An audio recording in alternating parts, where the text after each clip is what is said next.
Hello again, everybody. It's week 2 of Talking Football with Mike Martz and Jim Thomas. If you're watching on YouTube, that's Mike Martz. To the right, the handsome guy with the red shirt on. I'm Jim Thomas, the other guy. Mike, how the heck are you? And how did you enjoy week 1 of the NFL? Oh, it was good, Jim. It was a lot of fun. 4 teams look so much further along than the other teams. Obviously, San Francisco, both, even though it was in one game, both the Rams and the Lions, and then, of course, the Cowboys, those 4 teams really lit it up, and I thought played exceptionally well. They were at midseason or late season form. And which means there were a lot of teams that weren't, and a lot of teams that had bad weeks. Mike, let me ask you this. Who do you think's more depressed this week? New York City after the performance of the Giants and the Jets, or the state of Ohio after Cincinnati and Cleveland loses? Those were 4 tough losses for those. The New York thing is pretty amazing because that was a big celebration for them. The history of the Giants had all the old time guys come back, and then to get embarrassed like that, I think that was pretty difficult. Yeah, and as you mentioned, and we both mentioned last week on our opening show, didn't think a whole lot of the Giants this year. It sure didn't look like a good move to let Saquon Barkley walk and end up with Philadelphia. He had a big night for the Eagles in Brazil. And those uniforms, I think Chris Berman said the Giants uniforms, they look like the Montreal Canadiens. That never works. You change like that from those historically solid uniforms that everybody recognizes, then you come out in something like that. I don't know. It just when I saw that, I said, "What in the world are you guys thinking?" And the Jets, I mean, Aaron Rodgers, one, they didn't have the ball that much, but not, all the big build-up for him. What do you think? I just kind of so-so, huh? Well, I wasn't concerned about him so much. I thought he was fine defensively. They couldn't stop him. Yeah. I really thought the Jets would be a real strong, dynamic defense, but they didn't do anything on defense to slow him down. I mean, I was watching the front. I like to watch the offense and defensive line play. It just knocked them off the ball. They couldn't get off the ball to make tackles. San Francisco just engulfed them up front in the running game. And, obviously the back had a great day, but I think any back could have a great day behind that line the way they played. Yeah, that was very surprising given the pedigree of the Jets. You can't score if you don't have the football. Yeah. Then every time they get the ball, they're going to score. You get further behind. Sense of panic comes in, and then you start doing stuff you really don't want to do at that point in the game. Trying to throw the ball a little bit more and a little bit more dangerously than you want to, and they're not real good in the offensive line. I'm talking about the Jets. Mm-hmm. But their day will come. They'll get better. I thought he was fine. He just was a mess. He's right in the middle of a mess, really. Yeah, and when you look at it, like you said, time of possession, can't score if you don't have the ball. They were, I think they had the ball only 20 minutes. San Francisco had a 2-1 edge in possession time. The Browns, another highly anticipated season for them, but a disappointing performance. Boy, Micah Parsons just lived in the backfield. Not a great opening day for Deshaun Watson. No, and of course they've got some off the field issues going with him right now too. That's going to be a distraction for that football team. But I think yes, I'm disappointed in the Browns, but the Cowboys came in just at a different level. They're just further along. They're just more prepared, and this is a little bit of a coaching thing. They came in with great confidence on both sides of the ball, and they just went after it. The same thing San Francisco did. Both teams looked just further along, as an opener than their opponents did. And the Browns just look a little disorganized on offense. And one of the most surprising results, upset, is Cincinnati. Joe Burrow back. Everybody thought that, and they still may be a contender, but it's not a great New England team that they were facing, but couldn't get much going offensively. Do you think Joe Burrow, is his wrist okay on that throwing hand? It's hard to say. I really don't know, but it seems you might as well just go ahead and go 0-2 and just not play those games the way the last 3 years they started off 0-2. So I don't know why they look so bad each year in the first two games. Yeah, you're right. History, they're going to lose this one too, and then they'll get going. So I don't know. It's hard to explain because it's like you said, New England's not exactly a juggernaut in the league now. It's almost as bad as losing to the Giants. Not quite as bad, but it's let's face it. It's not a who's who on either side of the ball for New England. So I was happy that he got his first win and everything as a head coach, but doggone, I felt like Cincinnati. This was going to be a heck of a game for them. Of course, it wasn't. Yeah, they had a couple of costly turnovers. And Zach Taylor, as you mentioned, the coach of Cincinnati, he's 1-10 right now in the first 2 weeks of a season. 1-10. So he's won only once in the first 2 weeks in his 6 years. He'll get another chance. One of the tragic plays was the receiver catches the ball. He's going into the end zone with it inside the 5-yard line, gets it punched out, and the guy takes it and runs it back to midfield or whatever. So that was a huge turnaround. I don't know. I can't explain why they're bad in the first two games of the season, every season. Everybody's got a different approach to the first game of the season, that's for sure. Yeah.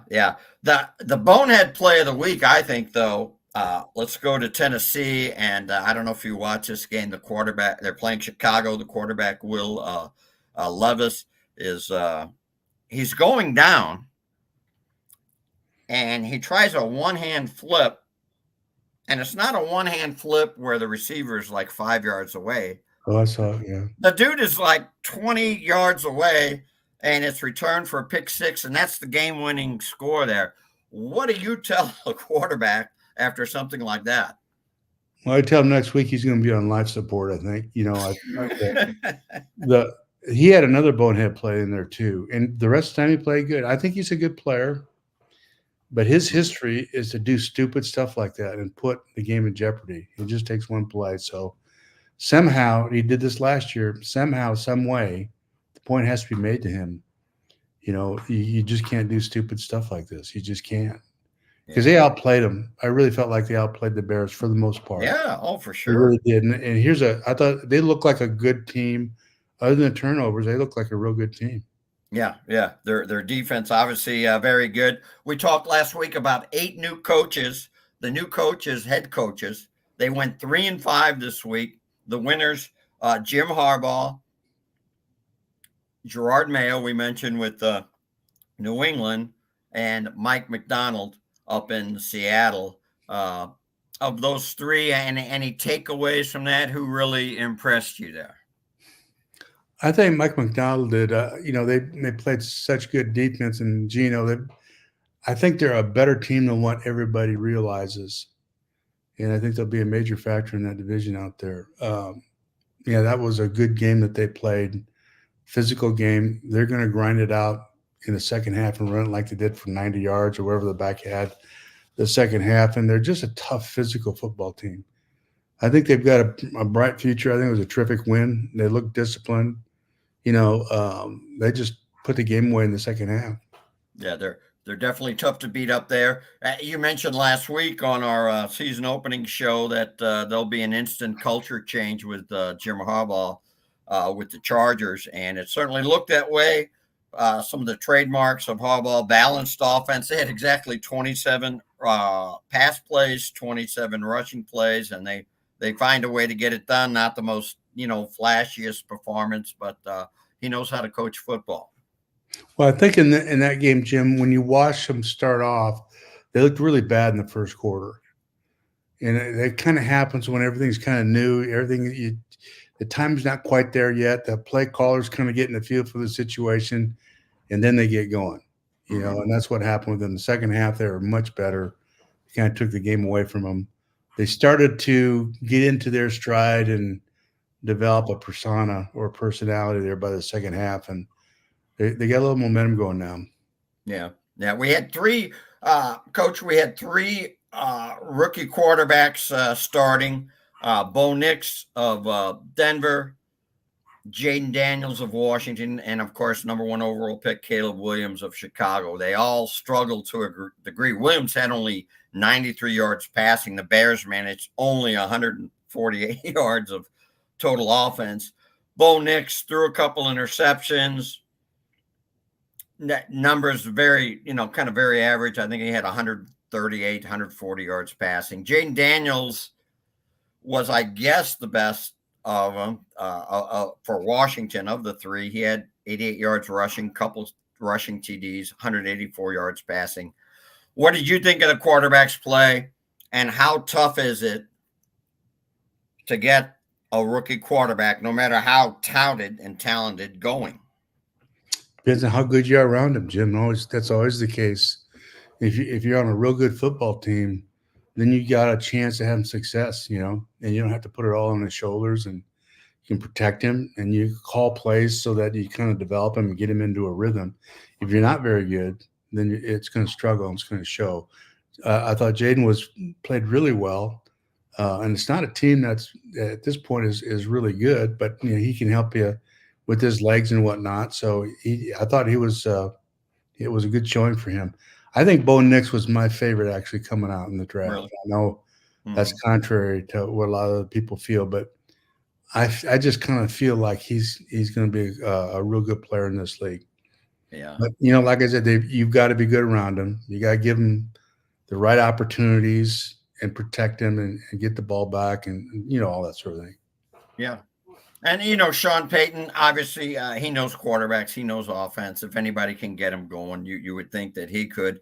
I want to throw in Marvin Harrison Jr., too, wide receiver, but a high pick, I believe, number 4 overall, and just one catch for 4 yards. Is it tough for rookie receivers to have an instant impact in the league, or no? Yeah, you just got to throw him the ball. Yeah. You look at Torrey Holt's opener. I mean, catches a touchdown.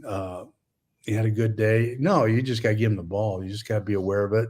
I think you have a guy that good, and I'm not trying to be critical of their coaching and whatnot, but somebody of his stature, I think you go out of your way to give him the ball early and then let him go. And once he gets going, then you just keep feeding him a little bit, I don't think of a guy like that. You can go in the game and just call plays and have a list of plays that you're going to go in order and all that stuff. But you got to get a feel for getting him in a situation where he can make plays and affect the win.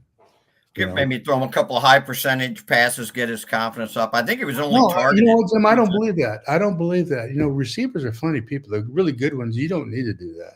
Mm-hmm. You can throw them a go route on the first snap. They don't. Right. They don't need to be milked into it. The really good ones don't. Yeah. And I think he's one of those guys. Just get him the ball.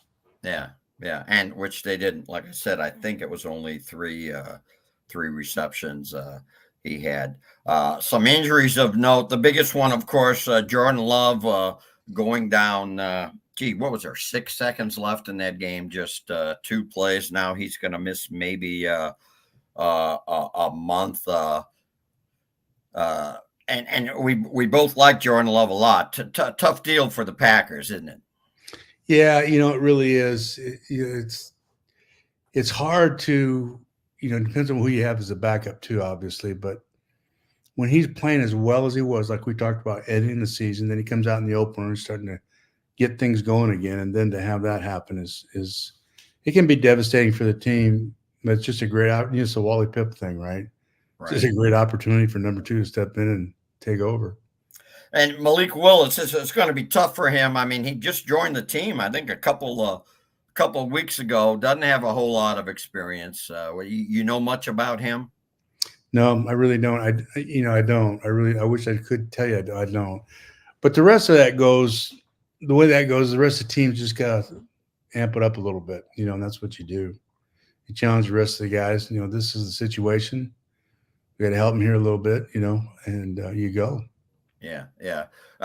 Another injury that stood out was Puka Nacua, the very talented wide receiver for the Rams. Again, this looks like it may be kind of just a couple 3 weeks for him, but boy, that duo of him and a healthy Cooper Kupp can really cause a lot of damage to opposing defenses. Individually, they're both difference makers and can be why you win. Mm-hmm. And the 2 of them together healthy is pretty intimidating. Yeah, yeah. So they'll have to figure out how to keep that offense going. A couple other things I want to point out. We had this new kickoff rule. DJ Dallas of Arizona actually scored the first touchdown under the new rules. It looks weird. I don't know if I fully understand the rule, but Mike, what do you think of this kickoff rule? It's kind of a takeoff of how the UFL used to do it. Yeah, are they still doing it? I don't think so. I mean, I watched a lot of UFL games. I went to every No. Battlehawks game. I don't think they are. No, they're not doing it anymore. I don't like it. I understand the reason for it. You know, the committee that the NFL has is they're just medical people. They look at it, more injuries on the kickoff, and I get all that sort of thing. So they just change it dramatically. I don't like it. I think the violence and the collisions is just part of the game. You know, you do the best you can, you know, to manage that. But this is almost an overreaction, in my opinion.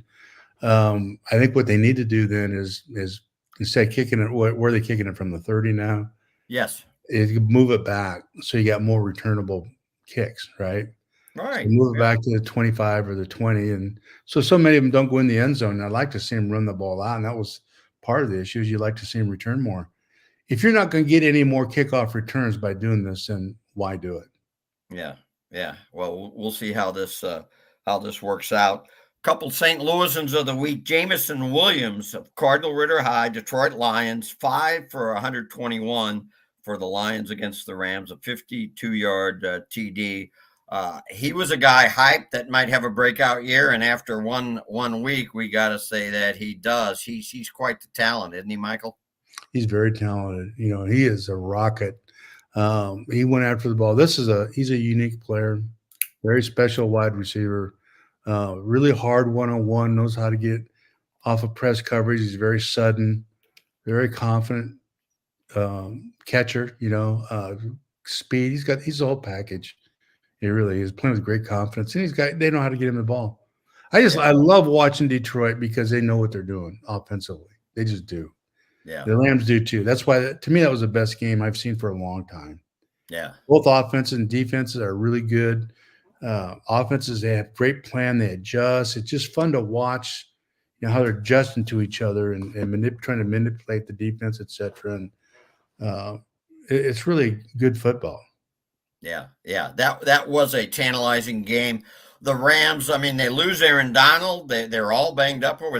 Both their starting tackles didn't play in that game. They lose Nakua during the game, and they keep going. And without Nakua, it was more almost like a quick passing possession offense. But like you say, Sean McVay, apparently he knows how to adjust during games, because he did what he had to do to keep his team in that game. He didn't blink, and you gotta love that about him. He didn't blink, he doesn't panic, he doesn't overreact to it. He just adjusts. Yeah. And that's what I was saying before. When those things happen, the really good ones can just adjust and change track and do something else in order to move the football, you know, to figure it out. They don't just try to pound a, you know, square peg in a round hole kind of a thing. And on the other side, Detroit, that overtime was just unbelievable. They win the coin toss, they get the kickoff, and they just play power football down the field. That was pass. One pass, and they just powered it and just knocked them off the ball. That's who Detroit is, and they're really great teams, boy. At the end of the game, this is what we used to try to do: is you just put the blade down and put it away. You know, gobble up the clock and get first downs, and you know, take it down and win the game. Yeah, they and obviously you don't want to neglect talents like Amon St. Brown or Laporta, the tight end, or now emerging talent like Jamison Williams. But I think that's the identity that Campbell wants at power football. And you've always liked David Montgomery. We talked about him last year on the show at running back. You liked him when he was with the Bears, and he just I don't know. He's just kind of a violent runner. He's going to move the pile. Violent runner is exactly what he is, and he does move the pile. And then his counterpart, Jahmyr Gibbs, has got that speed. You know, he gets on the edge out there. You set an angle, then he changes into a different gear. You know, he's so elusive. They're a pretty exciting football team. They really are. The one thing that was their Achilles over the last 2 years is their secondary, their corner play. Mm-hmm. And it looks like they've resolved that for the most part. They played really well. They locked them down pretty good at times, in the passing game at the end there, particularly in the second half. So that continues to grow and get better. Then you got to think that this is a team that might be standing there when the dust settles. Yeah, they are. They are definitely, as you say, Michael, fun to watch. San Francisco, no Christian McCaffrey, no problem. Jordan Mason comes out and has just a great day. Kind of in some ways, a different style of runner of McCaffrey, but that Shanahan, that system, they have a way of finding runners that aren't necessarily highly touted coming out of college. I think they said he was the 10th undrafted free agent to rush for 100 or more yards under Shanahan in the, what was it, 7-8 years that he's been in San Francisco. Is there any key to finding, those undrafted or unheralded running backs? Yeah, the first key is having a great offensive line and a great line coach.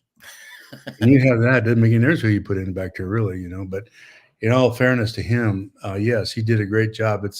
They have that one cut theory where you get up in there, you make a decision, you hit the crease, and you don't make any more cuts. You just violently slash it in there. Yeah. And you take on tacklers on edges. You never take anybody head on, and they're just really depressing to watch what their offensive line did to the Jets. I was just amazed. Yeah, the Jets couldn't get off blocks, and they didn't do anything. But they didn't go to a bear look or any of that stuff. They just, I don't know. I was perplexed by it. They didn't look like they were ready to play on defense. Yeah. And San Fran, as you mentioned, it was, I don't know, almost a workmanlike performance. They were so ready. They were so smooth. Defense played well. Brock Purdy, what do you think of his play? He made some throws, missed a couple, but made some throws. Yeah, he didn't miss many. He makes one throw there where he's almost on his back and he lays it to the corner for a touchdown. You're talking to a big Brock Purdy fan, so no, in my book, he can't do anything wrong. Now, another St. Louisan I want to mention, Jonathan Owens. Yes, that's Mrs. Simone Biles. He CBC grad. He had a scoop and score on a block punt, so hats off to Jonathan Owens. I want to give, since it's opening week here, a little check-in with the Battlehawks. They had 6 players signed to off-season rosters or preseason rosters, and none of them made opening day rosters. So it's tough to make. Even Hakeem Butler, who was the UFL Offensive Player of the Year, he did not make the final roster. Taylor Heineke, I forget how it's pronounced. He was with the Battlehawks in their first incarnation in 2020. He's still on the roster. I believe he might be with the Chargers as a backup quarterback, but it's still a tough league to make. Now, our picks last week, straight up, Mike went 5-2, and I went 6-1. The only difference was the Dallas Browns game. Mike picked the Browns, I picked Dallas, but that's pretty good. I think you could live off that, don't you think, if you were gambling? Yeah, I'm defeated. I lost by 1, Jim. I'm defeated. I can't believe it. Jim. I can't believe I lost to you. Well, thanks. Thank you. But no, I mean, overall, you take 5-2 anyway, And, yeah, and the reason I took the Browns, I just felt like Deshaun and that defense would really play well. And I didn't know where Dallas would be with all the turmoil that's been going on down there. Boy, they made a fool out of me. They came out and just lit it up. Yeah, they sure did. They look great. This is Talking Football with Mike, Martz, and JT. You can find us on Claves Online. We're on Spotify. We're on YouTube. YouTube, you can see Mike and I talking. Get that extra edge. Mike, you got a picture of the Rams huddle behind you. Is that from any particular game, or what do you got going on? Yeah, the Super Bowl. I think the captain is world champs. Somebody took that picture of the offensive huddle, and it's such a great picture. Yeah, that's my favorite picture. I don't have much up on the walls, as got a basement full of stuff, but that's my favorite picture. Yeah, I see number 28 there in the huddle, Marshall Falk. Yeah. Listen, we're going to take a break right now. We'll be right back with some questions for Mike Martz on Ask Mike. Munganat St. Louis Acura has the all-electric Acura ZDX. The ZDX can go up to 313 miles on a single charge, and the DC fast charging lets the ZDX gain up to 80 miles in just 10 minutes.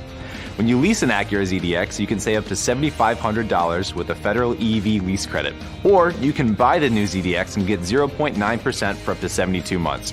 Come on in to Munganat St. Louis Acura and take a look at the new ZDX for yourself.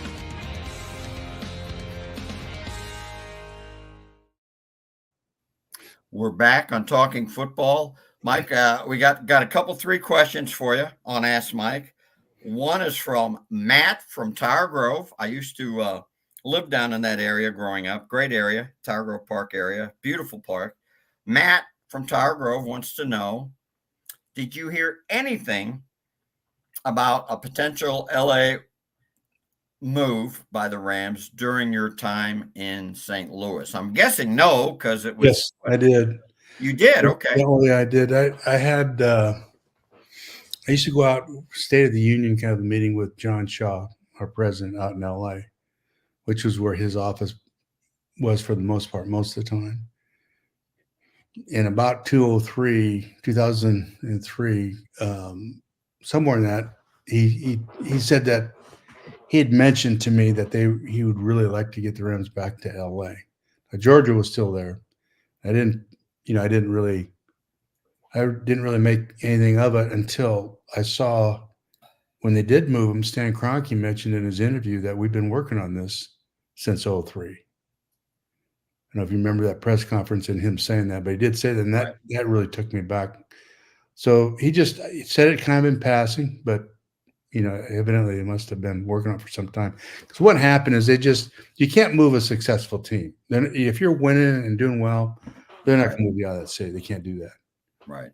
So what they do is they just don't take any free agents. They absolutely clear your roster of talent, stay way under the cap. You can't sign anybody, and just let it diminish. And that's what they did. And it's what's frustrating for me. By 2003 on defense, we only had 2 of the 11 starters back. We lost them all. It was supposed to be cap casualties, but and then they were told Coach Martz just didn't want you anymore. That was a real nice touch for him too. Yeah. I can remember my little office downstairs. I remember you coming down one time.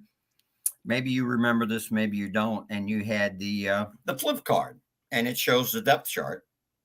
You just dropped it on my desk, and you had in yellow marker all the players that were gone, offense and defense, from the 01 team, your Super Bowl team.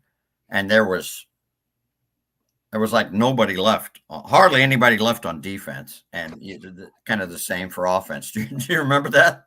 Very well. So we're still trying to win, obviously. Right. And, doing the best we could with what we had and competing. But it was written on the wall there. I mean, they're just absolutely blowing it up. And I didn't know that at the time, but I was very frustrated. Of course, that's that you work harder and harder. And of course, that's when I got sick, and that was it. Yeah. Another question comes, and this is Tim from Jeffco. Tim from Jeffco is pretty frequent Ask Mike participant. He has 2 questions. He says, one, in week 1, Kurt Warner said it was the worst week of quarterback day that he'd seen since he retired and became an analyst. What do you think of those comments? Do you agree? What did you think of the quarterback play? He was talking about this season, the opener? The opening week, the quarterback play as a whole. He thought it was the worst week he's seen since he retired and became an analyst. What, did he see all those games? Well, I don't know. I don't know. I don't know. I don't know how to answer that. I mean, unless he saw every game and analyzed it, I don't know how you make that statement. Yeah. There was some pretty good play. I thought Brock Purdy played very well. Dak obviously played well. Both the Rams and the Detroit Lions, they played well at quarterback. Tua for the Dolphins. Yeah, Baker Mayfield. I think I didn't see his game. 4 TDs, so that's usually a pretty good game. But there's a few right there. So I'm not sure. I don't know. He must not saw those games. The second question, Tim, for Jeffco, do you follow, and maybe you don't have time, Kurt's analyst work, and do you take some pride that kind of his knowledge of the game, and he's been able to parlay this into a career after football of analyzing, quarterback play? No, I don't. I don't see anything that he does. I don't watch that stuff. Mm-hmm. I don't watch it because a lot of it is not Kurt necessarily, but a lot of it is former players that have so much inaccurate insight to what's really they have a different perspective on it. And some is just pure emotion, and I just don't like watching that. Yeah. They start railing against a player or a coach or whatever, and they don't know. There's always a why things are happening kind of a situation. And it just makes me uncomfortable, so I don't watch it. Yeah, and you're not much on social media either, right? No, I'm not. I don't have Facebook. I don't have Twitter. I don't have any of that stuff. I have my telephone. That's about it. But you figured out how to plug in your computer for the show, though, right? Finally, yeah. If you took a video of that would have been you sold that for comedy. No, we'll be right back. We're going to preview week 2 on Talking Football with Mike, Martz, and JT. Nobody wants a surprise in their jelly donut. That's because the middle is the most important part. At Graybar, we're at the middle of electrical and datacom jobs across the country, connecting installers, facility managers, and business owners with smart solutions for their most challenging projects, which means stocking and delivering crucial products on time and on budget, with no surprises, thanks to our nationwide logistics network. Yep, Graybar does that.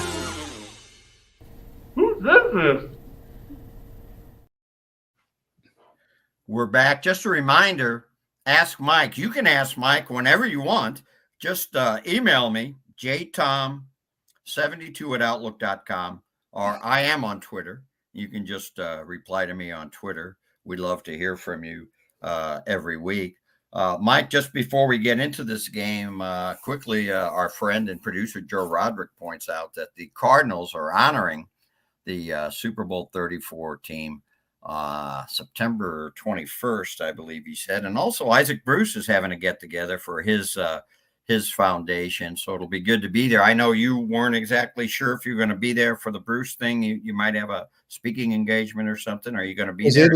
I was able to rearrange that, and I'll be there for his gala the night before, as well as the Cardinal game. I'll be there for both of them. You going to throw out the first pitch or what? No. No.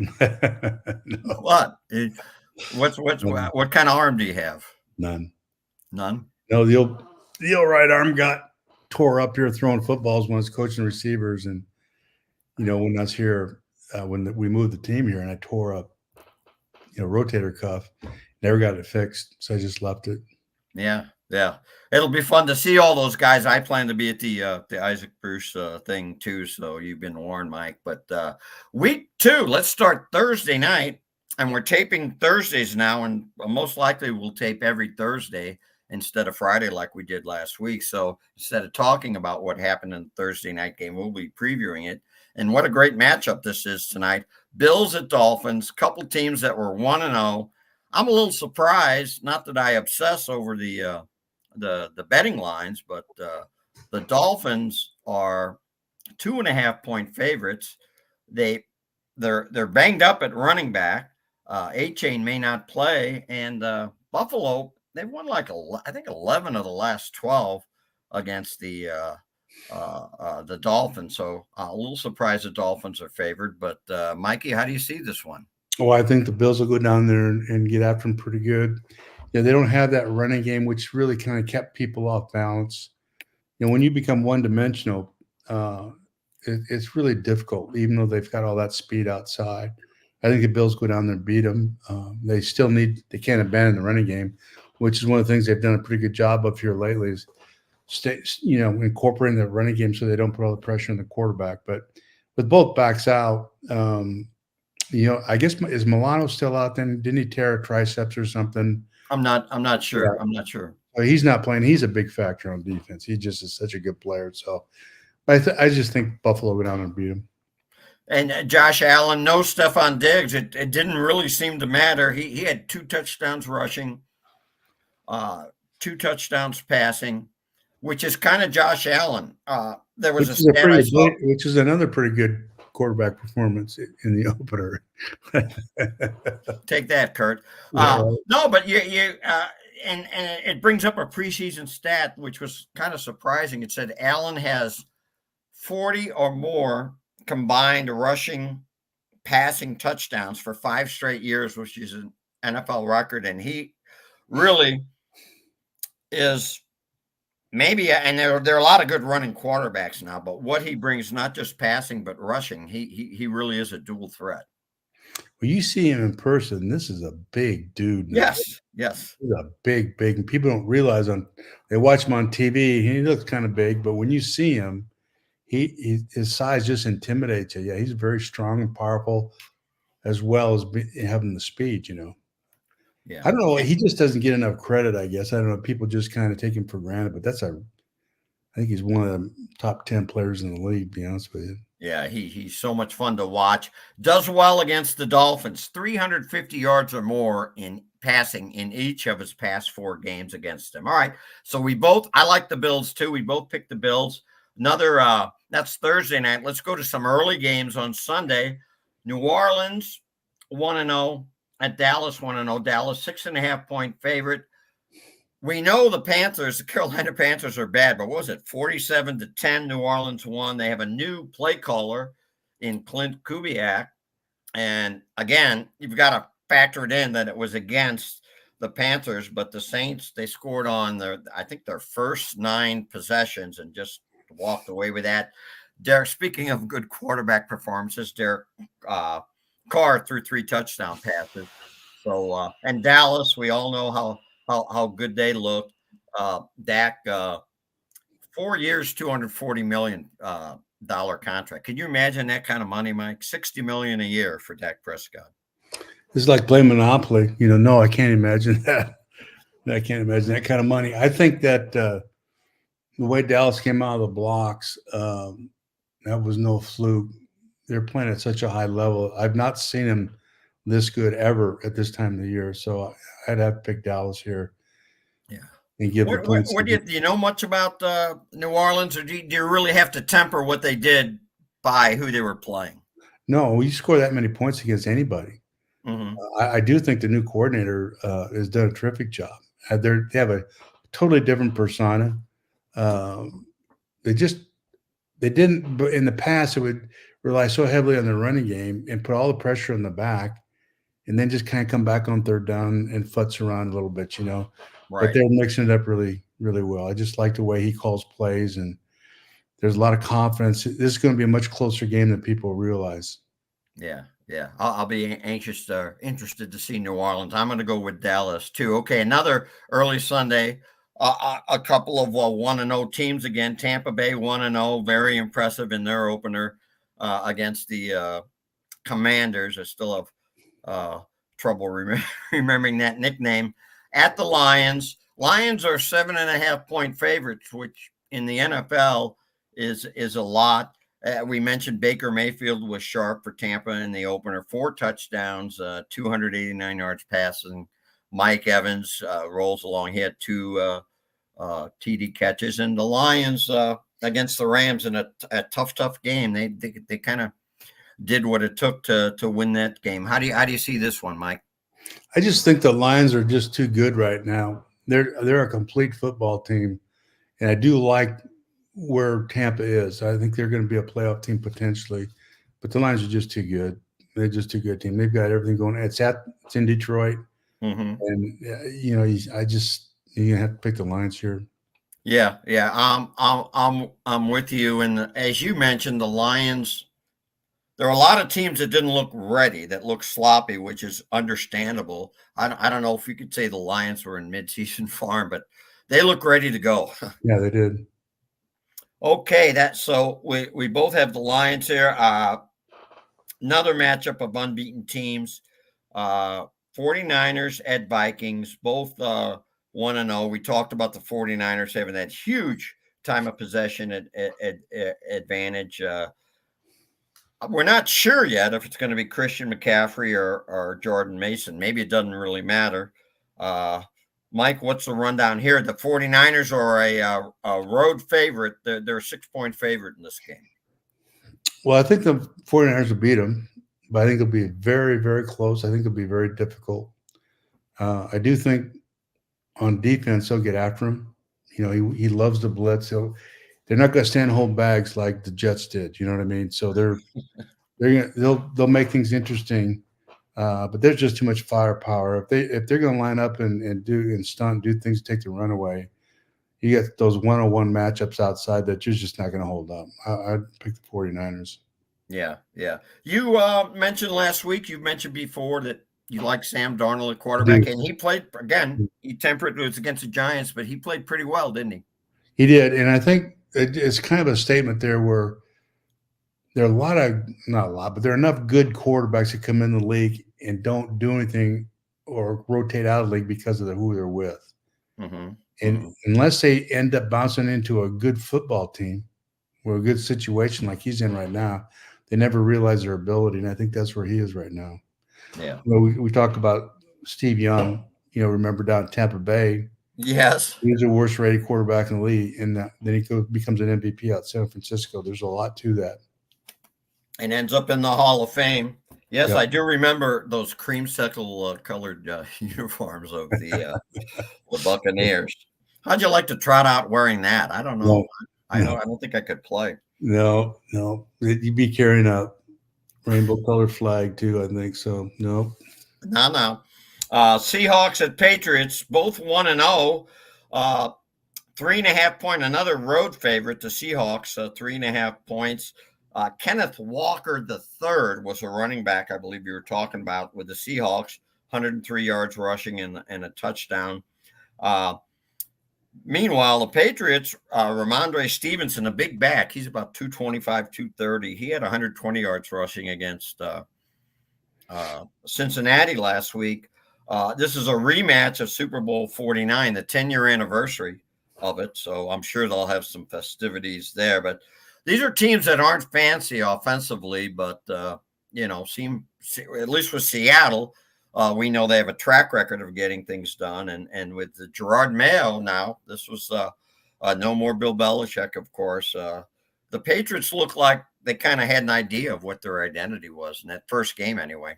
Well, they were ready to play. They were well prepared for that opener. They'd done their homework on them, and they had a good plan for them on both sides of the ball. But I think Seattle's got an established quarterback, good defense. They're figuring it out how to run the ball. I just think Seattle is one of those teams, like I said earlier, is kind of on the come, so to speak. I think they win this one. You like the Seahawks? I like the Seahawks too. We agree on everything so far. Maybe I need to just disagree no matter what you say. Just a couple more here before we close it out. Let's go to the afternoon game, late game. There's only 3 late games this week, which is a little bit weird, but a 3:25 start. We have the 0-1 Bengals at the 1-0 Chiefs. The Chiefs are 5-point favorites. Obviously, the Bengals have a lot of work to do. The Chiefs have been off forever, it seems like. They had the Thursday night opener against the Ravens, which was a great game to watch. And the Chiefs, we talked about last year a lot about their wide receivers and how many drops they had. I think they led the league in drops. The receiver core, I thought, looked pretty good. And that's even, Hollywood Brown still isn't playing, but Xavier Worthy, a rookie, he had a running touchdown and a receiving touchdown. Both were 20 yards plus. You think the receiving core will be much better for the Chiefs this year? Oh, no question. No question. That's the best Chiefs team I've seen for a long time. And, wow. And defense, he's dialing it up over there. They intimidate coordinators. If a young coordinator goes in there, no matter who they have, if he doesn't have some experience on how to deal with that, he'll get embarrassed. It not only challenges the players, but their defense challenges that coaching staff to figure it out too. And that's a big deal. That's a big deal. And offensively, they're in full stride right now, the Chiefs. And they've had, 10 days off? No, that's not happening. That's not going to happen. Is Chris Jones, without Aaron Donald, is he the best defensive lineman in the league? Yeah, no question. Yeah, no question. And what do the Bengals have to do to kind of get it on course, to get it together a little bit? Start working on the week after. You mean week 3? Is that what you're saying, big boy? Huh? They've got to. They look so bad in the opener. I don't know if they can make that kind of a leap in that amount of time to beat the Chiefs. I can't figure out how that's going to work. Yeah. And Arrowhead, as we know, a tough place to play. Sunday night football, the Bears 1-0, the Texans 1-0. A part of me isn't sure how the Bears made it to 1-0, but you have C.J. Stroud, the reigning NFL Offensive Rookie of the Year, against Caleb Williams. Texans at home, they're a 6-point favorite. Oh, I think this could be a rout. I do. I think that the Texans are rolling, buddy. Mm-hmm. They're going, and that 180 yards that the Bears had, or whatever it was on offense. Not that much. 148, Mikey. 148. Mike, you would get 148 yards with the greatest show in like 2 drives. So what happens is they win this game because of a couple plays, the quarterback on the other team. Well, they're not going to do that at Houston, so they'll. You don't think C.J. Stroud is going to cough it up like that? Huh? They're going to hit a buzzsaw on this one. Yeah. So we're both picking Texans here, right? Yeah. And first of all, the Bears, who's going to score points for them? I don't see it happening. And we both like the Chiefs, so we agreed on everything. The Texans, you talk about 2 big offseason moves. We talked about the receiver last week. We forgot to mention Joe Mixon at running back. What he rushes for like 159 yards that week. Their GM had a pretty good offseason, huh? He did. I wonder what the Bengals are thinking about that. I don't know. This team just was really good last year, and they jumped way out from where they were now, just with the things that they did in the offseason. And he was absolutely what they needed, because they were kind of a dormant running game. They know how to run it. They just didn't. They just weren't quite. They didn't have the guy. They do now. So, Mike, you're going to watch the Thursday night game. What do you get? Popcorn out, a soft drink, a cold beverage? How do you enjoy your Thursday night here? I'll be by myself downstairs in my little room watching it. There's not much fanfare to it. No snacks. No, I'm not a snacker. No. You're watching that game. You're watching those quarterbacks, and you're watching everything. Mike, it's been fun. It's gone by fast. Second week of Talking Football is in the books. Please watch us. Please support our advertisers. Take care, Michael. Thanks, Jim. Are you ready for a challenging and rewarding career? There are quality jobs in the construction industry. I got out of college and my career choices were very limited, and this provided me with a plan for the present and the future at the same time. I actually have a bachelor's degree in psychology, and I was making less than I make as a first-year apprentice painter. I didn't go to college. I have no college debt. I make more money than the majority of people I know that went to college. Take your first step towards a rewarding career. Visit stlouispdf.org.